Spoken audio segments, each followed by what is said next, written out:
Bienvenue au système de défense serré. Aujourd'hui, on va parler un peu de la posture. On a déjà parlé de la vigilance, on a déjà parlé de la distance de sécurité. Et aujourd'hui, on va parler de la posture.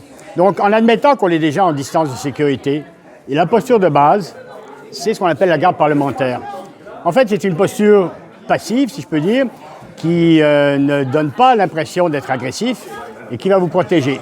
Donc, mes mains vont être devant moi, tout simplement, les coudes serrés, sans nécessairement forcer.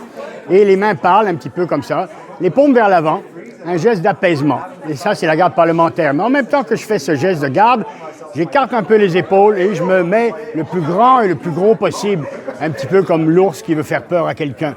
Dans cette garde parlementaire en distance de sécurité, je veux montrer que je suis imposant, le plus imposant possible, et que s'attaquer à moi ne sera pas facile. Donc voici la garde parlementaire. Les regards, ils posent. Mon regard est posé sur lui aussi. Mes mains sont légèrement vers l'avant, mon corps est légèrement plié. Si vous regardez de profil, je suis légèrement plié. Et donc ça, c'est la garde parlementaire de base. Mais si vous êtes pris, vous n'avez pas de distance de sécurité, si votre adversaire s'avance, vous prenez ce qu'on appelle la garde de réserve. Et à ce moment-là, vous vous mettez de profil, complètement de profil. Et vous avez un obstacle entre vous et moi. Un obstacle entre l'agresseur et vous. Et vous êtes de profil. Et là, vous pouvez parler. Donc, vous gardez la main sur vous et vous essayez de contrôler la situation par la parole en plus.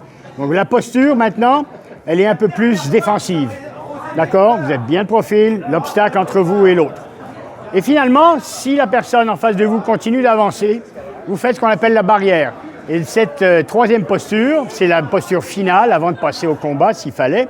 Et la barrière consiste tout simplement de la garde parlementaire à descendre un peu mes mains et avec un petit élan du corps, repousser l'adversaire qui avance vers moi de façon à pouvoir augmenter ma distance de sécurité entre lui et moi. Donc, je récapitule. La garde parlementaire en distance de sécurité, je suis imposant, je m'impose, je discute. La garde de réserve, quand on est plus près, tout de suite de profil, j'ai pas de distance en arrière de moi, je peux pas reprendre ma distance de sécurité. De profil, un obstacle entre nous, ma jambe en avant, et je parle, j'essaie de garder le contrôle de la situation. Et la troisième, quand l'adversaire arrive sur vous malgré tout, les deux mains en garde parlementaire descendent légèrement, recroquevillez votre corps sur vous-même et repoussez d'une façon brusque l'adversaire de façon à pouvoir reprendre votre distance de sécurité. Alors voilà pour les postures de base du SDS.